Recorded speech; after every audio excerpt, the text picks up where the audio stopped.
तो रामायण का सबसे शक्तिशाली योद्धा कौन था? रामायण भगवान राम, हनुमान, रावण, बाली और कुंभकर्ण जैसे बड़े योद्धाओं से भरी हुई है, लेकिन रामायण में एक योद्धा इन सबसे ज्यादा ताकतवर था। एक बार अगस्त्य मुनि जब अयोध्या आए तो उन्होंने प्रभु श्री राम को बताया कि रावण का पुत्र मेघनाथ ही इस संग्राम का सबसे ताकतवर योद्धा होगा, यानी सबसे शक्तिशाली राक्षस होगा। आइए जानते हैं अगस्त्य मुनि ने ऐसा क्यों कहा और किसके हाथों उसकी मृत्यु होगी, ये भी बताया। ऐसा कहा जाता है कि रावण के घर में जब पुत्र ने जन्म लिया तो उसने रोने की आवाज बिजली की कड़कने की जैसी आवाज निकाली। यही कारण था कि रावण ने अपने बेटे का नाम मेघनाथ रख दिया था, जिसका अर्थ होता है बादलों में कड़कती बिजली। राक्षसों के सबसे बड़े गुरु ने मेघनाथ के अंदर छिपे हुए योद्धा को पहचाना और उसे युद्ध के गुरु सिखाए। उन्होंने मेघनाथ को देवस्त्र को ज्ञान दिया, जिससे वो अधिक बलशाली हो गया। मेघनाथ अकेला ही ऐसा वीर था जिसके पास ब्रह्मास्त्र, पाशुपतास्त्र और वैष्णवास्त्र थे। यही कारण है कि वो अकेले ही राम की सेना पर भारी पड़ गया था। दानव और देवों के बीच में हुए एक युद्ध में रावण के पुत्र मेघनाथ ने अकेले इंद्र को पराजित कर दिया था। इंद्र को हराने के बाद वो उन्हें बंधक बनाकर अपने साथ ले आया।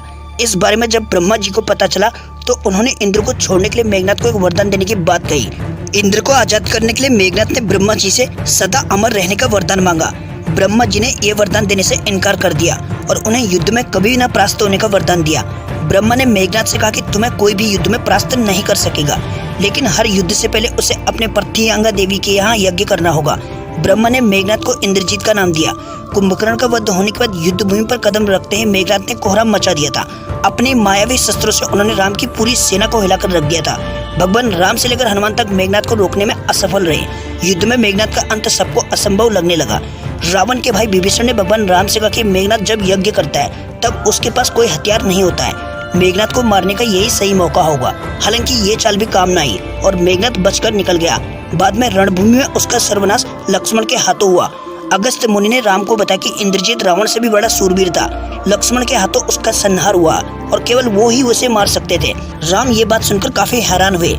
तब अगस्त्य ने बताया कि वरदान देते वक्त वर्मा ने मेघनाथ से कहा था कि उसका वध ऐसा योद्धा के हाथों हो सकता है जो 14 वर्षों तक ना सोया हो। भगवान राम के पूछने पर लक्ष्मण ने बताया कि वनवास के समय वह 14 वर्ष तक नहीं सोए थे। वह रात भर धनुष पर बाण चढ़ाए पहरेदारी करते रहे। लक्ष्मण ने निद्रा को अपने वश में कर लिया था। ब्रह्मा के मुख से निकले स्वर शायद लक्ष्मण के लिए थे, जिनके हाथों निश्चित ही मेघनाथ का अंत लिखा था। अगर आपको ये वीडियो अच्छी लगी हो तो लाइक करना, चैनल को सब्सक्राइब करके कमेंट सेक्शन में जय श्री राम जरूर लिख देना।